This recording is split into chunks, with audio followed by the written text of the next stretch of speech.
बिस्मिल्लाहिर्रहमानिर्रहीम, अस्सलाम वालेकुम। तमाम नाज़रीन को वेलकम करता हूँ अपने चैनल के ऊपर। बहुत सारे दोस्तों का मैसेज आ रहे थे, कॉल्स आ रही थी, व्हाट्सएप पे बहुत मैसेज मौसूल हुए, ईमेल्स भी बहुत मौसूल हुई कि कुर्बानी की ईद जो है वो आगे आ रही है, तो ऐसी टिप्स दें जिससे हम हेल्थ को बरकरार रख सकें और अपना जो है वो हम अपने दोस्तों के साथ, अपने प्यारों के साथ, अपनी फैमिली मेम्बर के साथ ईद के भी मज़े ले सकें और ईद की जो तरह-तरह की रंगारंग डिशेज़ हमारे पास बनती हैं, हम उनसे लुत्फ़ उठा सकें। तो ये मुझे भी लगा कि ये वाक़ई बहुत एक अहम चीज़ है, क्योंकि ऐसे मुख्तलिफ पेशेंट्स जो हैं, जो सेहतमंद लोग भी हैं, उनके लिए भी है कंसर्न, और जो मरीज़ हैं, उनके लिए तो बहुत ज़्यादा कंसर्न होता है कि कहीं मेरी शुगर ना बढ़ जाए, कहीं मेरा ब्लड प्रेशर ना बढ़ जाए, मेरा यूरिक एसिड ना बढ़ जाए, या फिर मेरा कोलेस्ट्रॉल का क्या बनेगा, मैं कौन-सी चीज़ें खा सकता हूँ, कौन-सी चीज़ें नहीं खा सकता। फिर लोगों को ये बड़ी प्रॉब्लम होती है कि हमारे यहाँ तो यार बड़ा गोश्त बना है, मुझे डॉक्टर ने कहा था कि आप बड़ा गोश्त नहीं खा सकते, मतलब बीफ नहीं खा सकते, तो मैं मटन कहाँ से लाऊँ, मैं मटन कैसे खा सकता हूँ? तो इन सारे सवालों का जवाब आपको इस वीडियो में मिलेगा। आप ज़रूर हमारे साथ जुड़े रहिए और एंड तक इस वीडियो को ज़रूर देखिएगा, आपके लिए बहुत बेनिफिशियल होने वाली है। तो सबसे पहली बात जो मैं आपको बताना चाहूँगा वो ये है कि आप जो रेड मीट होता है वो एनर्जी में और अपनी क्वालिटी में सेम होता है। तो जो बकरे का गोश्त होता है वो भी रेड मीट गिना जाता है, और जो बीफ है ये भी रेड मीट में ही आता है। तो इन दोनों चीज़ों के ऊपर आप ये दोनों गोश्त जो हैं ये इक्वल क्वांटिटी की एनर्जी और कार्बोहाइड्रेट्स और वो सारी चीज़ें सेम रखते हैं। सिर्फ थोड़ा सा फ़र्क जो है वो यहाँ पे आता है कि जो बड़ा जानवर है ये ज़रा लेज़ी होता है, इसके अंदर फैट की क्वांटिटी जो है वो बहुत ज़्यादा होती है, जबकि जो छोटा जानवर होता है, चाहे वो भेड़ है, बकरी है, छतरा है, या इस तरह की जो भी दुम्बा है, वो उसमें भाग दौड़ ज़्यादा होती है, और वो चूँकि चलता फिरता ज़्यादा है तो उसमें फैट कम होती है, लेकिन उसकी बॉडी के अंदर ज़रा जो गोश्त होता है वो फैट फ्री होता है, या लिमिटेड फैट के साथ होता है, तो इसलिए लोग उसको ज़्यादा पसंद करते हैं। और दूसरी बात ये है कि एज़ अ टेस्ट भी उसको ज़्यादा अच्छा लाइक किया जाता है। लेकिन जो आप बात कर रहे हैं कि जो बड़ा गोश्त हम नहीं खा सकते, ऐसा कुछ नहीं होता। अगर आप चर्बी हटा के वो गोश्त खाना चाहें तो बीफ भी सेम ही क्वालिटी रखता है। और स्पेशली ये जो गोश्त हमारे पास ईद पे होता है, इसकी सबसे बड़ी खूबी ये होती है कि ये सेहतमंद गोश्त होता है। जब आप बाजार से लाते हैं तो आपको नहीं पता होता कि जानवर किस तरह का था, बीमार था, सेहतमंद था, कमजोर था, मोटा था, हराम था, हलाल था, किस तरह का था, कोई पता नहीं होता आपको। जिस तरह का साहब ने कह दिया, ये जो आप फ्रोजन मीट लेके आते हैं या बड़े बड़े शॉपिंग मॉल से लेके आते हैं, वो कोई पता नहीं होता उसके पीछे क्या था। लेकिन ये जब आपकी आंखों के सामने ज़िबा होता है, आप देखते हैं कि आप मार्केट में सबसे अच्छा और सेहतमंद जानवर लेके आते हैं, और फिर उसके साथ आप जब उसको खुद ज़िबा करवाते हैं अपनी आंखों के सामने, और फिर ये देखते हैं कि वो आया है, तो वो खाने में आपको बहुत सेहत बख्श होता है और सेहत से मुफीद होता है। लेकिन कुछ चीज़ें ऐसी हैं जो मरीजों के लिए और सेहतमंद लोगों के लिए भी एहतियात है, वो यही है कि फैट से थोड़ा अवॉइड करें, फैट मिनिमम यूज़ करें, और गोश्त की छोटी-छोटी बोटियाँ बनाएँ और फिर उसको छोटे-छोटे पोर्शंस बना के खाएँ।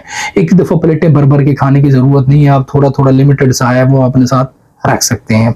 और दूसरी बात ये है कि जो सबसे अहम है वो ये है कि लीन कट्स लेने हैं आपने। लीन कट्स का मतलब ये होता है कि ऐसे हिस्से जो कमज़ोर होते हैं जानवर के, वहाँ से आप गोश्त लें जिसमें चाँपें हैं और दूसरा रान है। ये दो ऐसी जगह हैं जो बहुत ही अहम होती हैं, और इन जगहों पे फैट्स जो है बिल्कुल लिमिटेड होती हैं। तो उसका गोश्त अगर आप खाते हैं तो आपकी सेहत के लिए ज़्यादा अच्छा है, आपको मुख्तलिफ बीमारियों से, परेशानियों से वो बचा सकता है। दूसरी बड़ी अहम चीज़ जो मैं आपके साथ करने जा रहा हूँ वो है मॉडरेशन इज़ द की। कि इस्लाम में भी सिर्फ इत्दाल पसंदी को पसंद फरमाया गया है कि आप जो कुछ देख रहे हैं उसको नदीदों की तरह झपट ना पड़ें, और उसको ज़िंदगी की पहली और आखिरी ईद ना समझें, और ज़िंदगी की पहली और आखिरी प्लेट भी ना समझें। आप थोड़ा सा अपने सब्र के साथ खाएं और ऐसा-ऐसा खाएं, इंशाल्लाह आपको वो आपके घर में पड़ा है, आपसे कुछ छीन नहीं रहा। हाँ, ये अगर आपको लग रहा है कि कोई ज़्यादा खा जाएगा तो फिर आप थोड़ा सा आप लंबा कर भी सकते हैं, लेकिन थोड़ा हौसला रखें तो ज़्यादा बेहतर है। अच्छा, उसके बाद ये है कि डाइट को फिर आपने बैलेंस करना है। जहाँ आप गोश्त की मिकदार बढ़ाते जा रहे हैं, गोश्त खाते जा रहे हैं, उसके साथ-साथ आपकी लाइफ के अंदर दूध, गोश्त और सैलेड ये लाज़मी ऐड होना चाहिए। ऐसा नहीं कि आप सिर्फ गोश्त खाते जा रहे हैं तो फिर गोश्त ही खाते जा रहे हैं। आपके साथ सीरियल्स, ग्रेन्स और सैलेड्स और दूध, दही, लस्सी इन चीज़ों को साथ ऐड करते जाएँगे तो वो गोश्त आपके लिए बेनिफिशियल होता जाएगा। किसी भी चीज़ को आप एक्सेस क्वांटिटी में लेते हैं तो वो excess of everything is bad होती है। तो लिहाज़ा जो आप खा रहे हैं तो उसमें दूसरा एक अच्छा ऑप्शन ये भी हो सकता है कि आप जो गोश्त बना रहे हैं तो उसमें सब्जियाँ ऐड करें। तो खुदारा ये आलू को सब्ज़ी मत समझिएगा कि हर डिश में जनाब आलू और गोश्त ही पक रहा है। आप सब्जियों में घिया को अच्छा इस्तेमाल किया जाता है, और इसके अलावा दालें बड़ी अच्छी होती हैं, गोश्त के साथ आप बना सकते हैं। आप उसको दालें डाल के टिक्कियाँ-शिक्कियाँ भी बना सकते हैं, इस तरह की चीज़ें बना सकते हैं। तो सब्जियाँ और दालें जो हैं वो ऐड करके गोश्त को बनाएं तो वो ज़्यादा टेस्टी रहेगा और ज़्यादा अच्छा आपके लिए रहेगा। उसके बाद अगली चीज़ बड़ी अहम है, वो ये है कि कुकिंग मेथड आपने कैसे रखने हैं। जो हमारे यहाँ ये ट्रेडिशनल सिस्टम है जो सब कॉन्टिनेंट का और स्पेशली जो हमारे पंजाब के लोगों का है, वो क्या करते हैं, उसकी कढ़ाइयाँ बनाते हैं। कढ़ाई का मतलब ये होता है कि अच्छा खासा ऑयल होता है और उसके अंदर भून के जनाब उसकी जनाब वो कहते हैं कि हम इसकी और टेस्ट बना रहे हैं, और टेस्ट बनाते बनाते वो सारे न्यूट्रिएंट्स जो होते हैं वो डैमेज हो जाते हैं, और वो ऐसा टेस्ट बनता है कि जैसे वो आप खाते हैं तो वो आपको एब्डोमिनल गैसेस और कॉन्स्टिपेशन और बवासीर और पता नहीं किन किन मराज में मुब्तला कर देता है, लेकिन आपकी ज़बान का टेस्ट बन रहा होता है। तो खुदारा उससे अवॉइड करें, बल्कि आप उसको ऐसी चीज़ कुकिंग में लेके आए जिसमें फैट्स जो है वो मिनिमम हों। फैट्स मिनिमम होने का मतलब ये है कि आप जैसे ग्रिलिंग हो सकती है, गोश्त को ग्रिल कर लें, फिर इसके अलावा स्टीम हो सकता है तो स्टीम कर लें, फिर इसके अलावा मैरिनेट करके रखें ताकि आपको ज़्यादा उसकी कुकिंग ना करना पड़े। जब आप मैरिनेट करके रखते हैं तो गोश्त तकरीबन अपना पानी शानी छोड़ देता है, और जो है वो उसका तकरीबन वो नीम गला हुआ होता है किस्म का, क्योंकि उसको स्पाइसेस लगे हुए होते हैं, फिर जब पकाते हैं तो फिर वो जल्दी पक जाता है। और लेकिन अगर मैरिनेशन आप ओवरनाइट करते हैं तो वो और ज़्यादा अच्छा होता है।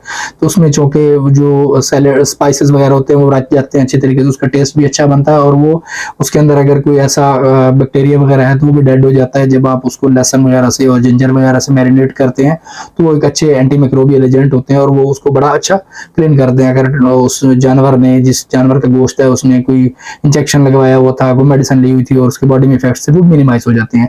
तो कोशिश करें कि ओवरनाइट मैरिनेशन के बाद फिर उसको पकाने की तरफ लेके जाएं। फिर उसके बाद ये है कि प्रोसेस्ड मीट जो होते हैं उनको मिनिमाइज करें। प्रोसेस्ड मीट ये होते हैं कि आप उनको जनाब, वो अनवर साहब का भी एक बड़ा मशहूर शेर है कि पहले आप वो जैसे आप वो बनाते हैं उसके कोफ्ते, कि आप पहले गोश्त बनाते हैं, फिर कीमा बनाते हैं, फिर उसको गोश्त बनाते हैं, फिर बोटी बनाते हैं उसके, भाई इतना प्रोसेस करने की क्या जरूरत है? भाई आप सिंपल मैरिनेट करें, उसको टिक्का बनाएं उसका, या उसकी फिर ग्रिलिंग करें और खा लें। तो ज्यादा जितना आप उसको प्रोसेस करते हैं उतना ज्यादा वो डैमेज होना शुरू हो जाता है, और उसके न्यूट्रिएंट्स उतने कम हो जाते हैं, और उसकी जो शेल्फ लाइफ होती है, जो एनर्जी होती है, वो रिड्यूस होना शुरू हो जाती है। तो ऐसे के बजाय बिल्कुल सिंपल प्रोसेस के साथ उसको गुजारें और फिर उसको इनटेक करें। उसके बाद अगली चीज जो है वो ये है कि आपने फूड सेफ्टी का ख्याल रखना है। फूड सेफ्टी बड़ी अहम है। उसकी वजह ये है कि ये जिन दिनों हमारे पास ईद उल अजहा चल रही होती है, इन दिनों हमारे पास जो ये अलाइशियाँ होती हैं, इनको हम जगह जगह फेंक देते हैं, और फिर इन अलाइशियों के ऊपर मक्खियाँ आती हैं और इस तरह की चीजें होती हैं। फिर वही मक्खियाँ, चूंकि हमारे पास फूड की उतनी कैपेसिटी हमारे फ्रिज में भी नहीं होती जितनी हमने रखी हुई होती है, और फिर किचन में भी, और फिर वही मक्खी जब हमारे फूड के साथ हो रही होती है तो फिर वो बहुत मसला बन रहा होता है हमारे लिए। फिर वही फूड कंटेमिनेटेड होता है, और वही फूड जो है हमें डायरिया की तरफ लेके जाता है, और बवासीर की तरफ, और पता नहीं किन किन मराइज में हम मुब्तला हो जाते हैं। तो फूड सेफ्टी ये है कि एक तो ये है कि जो जिन छुरी कांटों के साथ और जिन चीजों के साथ आप कच्चा गोश्त काट रहे हैं, जब आप कुर्बानी कर रहे हैं, तो कोशिश करें कि उन्हीं यूटेंसिल्स के साथ आप पके हुए चीजों को ना हैंडल करें। तो मतलब एक प्लेट में आपने पहले कच्चा गोश्त रखा था, उसमें पक्का डालने से पहले उसको अच्छी तरह वॉश करें, और कोशिश करें कि वो बर्तन ही अलग रखें, कि कच्चा गोश्त जो है उसकी हैंडलिंग, जो उसकी कटिंग, उसके बाकी सारे प्रोसेस हैं वो अलग हों, और जब गोश्त पक जाए तो उसकी यूटेंसिल्स जो हैं वो अलग यूज किए जाएं। तो ये बड़ी अहम एक टिप है जो आपने जहन में रखनी है, ताकि आपको इस तरह के मसाइल से बचा जा सके। फिर अगली बड़ी अहम चीज है पर्सनल कंसिडरेशन। पर्सनल कंसिडरेशन में ये है कि कोई बंदा अगर जो है वो उसका शिकार है, डायबिटीज का है, ब्लड प्रेशर का है, यूरिक एसिड का है, कोलेस्ट्रॉल का है, तो वो एक अहम टॉपिक है, उसके ऊपर हम अलग वीडियो बनाएंगे। लेकिन ये है कि वो लोग अपने डॉक्टर की हिदायत को नजरअंदाज ना करें। अगर उसको डॉक्टर ने जो रिकमेंड किया हुआ है उसको जरूर फॉलो करें। ये ना हो कि वो कहे कि ये कुर्बानी के गोश्त से कुछ नहीं होता, ये गलत मिथ है, ऐसा नहीं है। देखिए, कुर्बानी के गोश्त तो ये जो भी हो, जो अहकामात हैं वो कभी भी इस्लाम ने हेल्थ के अगेंस्ट नहीं दिए कि आप हेल्थ को इग्नोर करके तो आप कुछ भी खाते रहें, बल्कि इस्लाम ने हेल्थ के ऊपर ज्यादा जोर दिया है। इस्लाम ही आपको कहता है कि अगर आपको भूख लगी है तो आप आधी भूख रख के खाना खाएं, आप पूरा पेट भरने की जरूरत नहीं है। बल्कि फरमाया कि शैतान जो है वो 7 हाथों से खाता है, मुंह में नहीं कान से खाता है। इसका मतलब ये है कि जब आप ओवर ईटिंग करते हैं तो ये आपके लिए नुकसानदेह, ये शैतानी फेल है। तो कोई भी चीज अब जब आप ओवर कंजप्शन कर रहे होते हैं तो वो ज्यादा अच्छी नहीं होती, चाहे वो मीट ही क्यों ना हो और कुर्बानी का ही क्यों ना हो। बल्कि मैंने पहले भी एक आध वीडियो में ये बात डिस्कस की थी कि हज़ूर सल्लल्लाहु अलैहि वसल्लम की पसंदीदा ग़िज़ा जो है वो खजूर है। अब खजूर हज़ूर सल्लल्लाहु अलैहि वसल्लम ने रिकमेंड भी की है और बड़ी जगहों पसंद भी फरमाई है, लेकिन उसके बावजूद जब हज़रत अली की आंखें खराब थी तो हज़ूर सल्लल्लाहु अलैहि वसल्लम ने फरमाया कि हज़रत अली आप खजूरें ना खाओ क्योंकि आपकी आंखें दुख रही हैं। तो मतलब ये कि अगर आपकी बीमारी की कंडीशन है तो चाहे कुर्बानी का गोश्त ही क्यों ना हो, चाहे सदके का क्यों ना हो, या किसी भी किस्म के कोई रिलीजियस इवेंट का ही क्यों ना हो, तो आप उसको जरा अवॉइड कर दिया करें ताकि आपकी सेहत जो है मेंटेन रह सके। अब अगला जो आखिरी पॉइंट है वो ये है कि सबसे अहम इशू जो आता है वो ये आता है कि जो ऐसे लोग जब गोश्त ज्यादा खा रहे होते हैं तो उनके दांतों के बड़े मसाइल आते हैं। जो गोश्त में रेशे होते हैं और गोश्त में धागे टाइप नुमा रेशे होते हैं, वो दांतों में फंस जाते हैं और फिर दांत दर्द, और स्पेशली जो दांतों के मरीज होते हैं उनकी तो बड़ी तबीयत खराब होती है और वो बार बार परेशान हो रहे होते हैं कि अब हम क्या करेंगे, हमारा कैसे गुजारा होगा, और दांत के दर्द से वो मारे जा रहे होते हैं। तो कोशिश करेंगे जब भी आप ईटिंग कर रहे हो, कुछ भी आप कोई डिश ले लें तो उसके फौरी बाद आप दांत जो है वो ब्रश जरूर करें, या कोई अच्छा मंजन आप यूज करते हैं तो मंजन करें, या पेस्ट है, जो भी आपके पास माउथ वॉश है, तो साथ साथ करते रहेंगे तो आपके दांतों के मसाइल जो है वो ज्यादा नहीं होंगे। अदरवाइज जब एक रेशा फंस जाता है तो वो इतना ज्यादा इन्फेक्टेड होता है और इतना ज्यादा वो पेन काज करता है, और ईद के दिनों में तो आपको पता है डेंटिस्ट भी छोटे पे होते हैं तो नहीं मिलने वाले। तो इस दर्द से बचने के लिए अपने आप को बार बार ब्रश करते रहें। हर प्लेट के बाद आप अपने आप को ब्रश करेंगे तो आपके दांत सेहतमंद रहेंगे, और यकीन करें कि ये दांत एक दफा चले जाए दोबारा नहीं आते, और इन दांतों का दर्द जो है वो भी अल्लाह बचाए वो बहुत सख्त होता है। तो ये जो है वो आपने अहम करना है। सबसे आखिर में अब जो मैं आपको एक नुस्खा बताने जा रहा हूँ, ये बहुत ही अहम नुस्खा है और मेरी जो लाइफ का एक्सपीरियंस है उसके अंदर ये बड़ा अहम रोल प्ले करता है। जब आप इतना ज़्यादा ओवर ईटिंग कर लेते हैं, अगर ये सारी बातें जो मैंने वीडियो में बताई हैं इन सबको आप फॉलो नहीं करते और आप एक जो है वो खुले दिल से एक दफ़ा बहादुरी अपनी शो करवाते हैं कि देखें मैं खा के दिखाऊंगा, मुझे डॉक्टर जितना मर्जी रोकते रहे, मैंने ये करना ही करना है, तो फिर ठीक है अब आपने कर लिया, लेकिन उसके बावजूद भी डॉक्टर आपको हेल्प जरूर करते हैं। तो मैं आपको एक ऐसा नुस्खा बताने जा रहा हूँ जो आपके मुख्तलिफ किचन आइटम से ही बन सकता है। तो वो आप बना के रख लेंगे और उसका एक स्पून आप खाने के बाद ले लेंगे, तो आपके जो मैदे में गर्मी, तेजाबियत और डायरिया और इस तरह की कंडीशन जो गोश्त खाने के बाद बनती हैं वो नहीं बनेंगी, और बल्कि आप बड़ा कंफर्टेबल और रिलैक्स महसूस करेंगे और आपका हाजमा बेहतर रहेगा, और आपको जो गोश्त की ओवर कंजप्शन की वजह से मसाइल का सामना करना पड़ सकता था आप उससे बच सकते हैं। तो इसको आप नोट कर लें और बल्कि अपनी फैमिली मेंबर्स के साथ और अपने दोस्तों के साथ भी जरूर शेयर कीजिएगा। तो सबसे पहले आपने क्या करना है, मीठा सोडा लेना है 10 ग्राम, अजवाइन देसी लेनी है। एक दो किस्म की अजवाइन होती है, एक अजवाइन खुरासानी होती है और एक अजवाइन देसी होती है। अजवाइन देसी आपने 20 ग्राम लेनी है। संग दाना मुर्ग जो है वो आपने 20 ग्राम लेना है। सत पुदीना जो है वो आपने 3 ग्राम लेना है। इलायची खुर्द जो है वो 10 ग्राम लेनी है। इलायची खुर्द की मतलब होता है छोटी इलायची, और इलायची कलां जो है वो आपने 10 ग्राम लेनी है। इलायची कलां मतलब बड़ी इलायची जिसको मोटी इलायची भी कहा जाता है, वो आपने 10 ग्राम लेनी है। सुर्ख गुलाब, गुलाब की पत्तियां लेनी है, उसके डंडल या पत्ते या जड़ या वो चीजें नहीं लेनी। सुर्ख गुलाब की पत्तियां जो है वो आपने 50 ग्राम ले लेनी है, और वो खुश्क और साफ सुथरी हो, ये लाजमी एहतियात कीजिएगा। फिर उसके बाद सना मक्की लेनी है अपने, वो 50 ग्राम लेनी है, लेकिन सना मक्की को बगैर तिनकों के इस्तेमाल करना है। सिंपल पत्ते उसके अच्छी तरह साफ करके फिर उसका वेट करें 50 ग्राम, फिर उसको डाल लेना है। फिर सफेद जीरा लेना है आपने 15 ग्राम। नुशादर लेना है आपने 20 ग्राम, और फिलफिल स्याह जो है वो भी आपने लेनी है 20 ग्राम। ये सारे आइटम जो हैं ये आपने अच्छी तरह साफ करने के बाद इनको फुल ग्राइंड करना है।